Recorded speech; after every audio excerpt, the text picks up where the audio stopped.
za mu tsallaka ƙungiyar ƙwallon ƙafa ta Arsenal, 'yan dagwai-dagwai masu Champions League. Shin ƙungiyar ƙwallon ƙafa ta Arsenal ta shirya kare kambinta a wannan kakar? Ƙungiyar ƙwallon ƙafa ta Arsenal ta je wasan ƙarshe da ita da ƙungiyar ƙwallon ƙafa ta PSG ta ƙasar Faransa. Shin Arsenal a shirye suke su koma wannan wasan ƙarshen kuma su lashe Champions League? Tunda wannan kakar sun lashe Premier League. Arsenal tana ta siyan 'yan wasanni. Arteta da alama ya fi shirya, ya ji daɗin kofi kuma yana so ya ƙara lashewa. Me za ka ce da shirin da Arsenal take a kakar da take za ta kama? Gaskiya dole a jinjina wa ƙungiyar ƙwallon ƙafa ta Arsenal, sun yi ƙoƙari wancan kakar wasannin da ya wuce. Wannan ma muna sa musu rai za su yi ƙoƙari. Ni gaskiya ina ganin za su yi ƙoƙari duba da yadda suka fara season ɗin. Sun fara da cin kofi kuma sun ci shi a salon da bamu taɓa kawowa ba.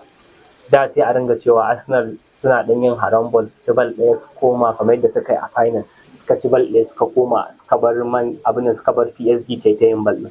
Amma wannan karan suka ci 3-0, abinda bamu taɓa tunani ko muka kawo za su iya cin 3-0. Wani na kawo za su iya cin wasansu, amma ban taɓa kawowa cewa za su iya zuba balabalai guda uku ba, kuma sai gashi sun zuba. Gaskiya ina ganin Arsenal in dai ba a take ba su ƙara kambinsu. Kana nufin cewar Premier League kenan yanzu kamar ba fa su shirya tar Arsenal ba kenan? Gaskiya dai ba a yi siyayyar, ban dai ga wani club da suka yi siyayyar tara Arsenal ba, amma in akwai club ɗin da suka yi siyayya su ban mana ra'ayinsu a comment section, sai mu gani su faɗi 'yan wasan da suka siya da kuma hanyar da za su bi su tare Arsenal. To 'yan Arsenal ba dai fasa kai ba, kuma ma da ku a comment section domin ku gaya wa 'yan Premier League cewar lallai fa 'yan Arsenal fa suna nan kuma sun dage domin su kare kambinsu. To masu kallon mu, Arsenal za su buga da Coventry City, su ne wasan farko na Premier League wanda za su buga ranar Juma'a. So gaskiya ina ganin Arsenal za ta ci Coventry ci 3-0, saboda gaskiya ba ga yadda za a yi 'yan gaban Coventry City iya sa wa Arsenal ƙwallo ba.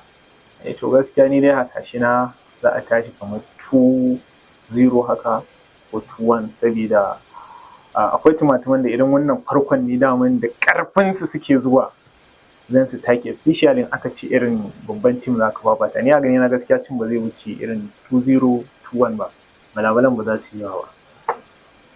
Ku aje mana ra'ayoyinku da kuma hasashenku a comment section. Duk wanda ya samu nasarar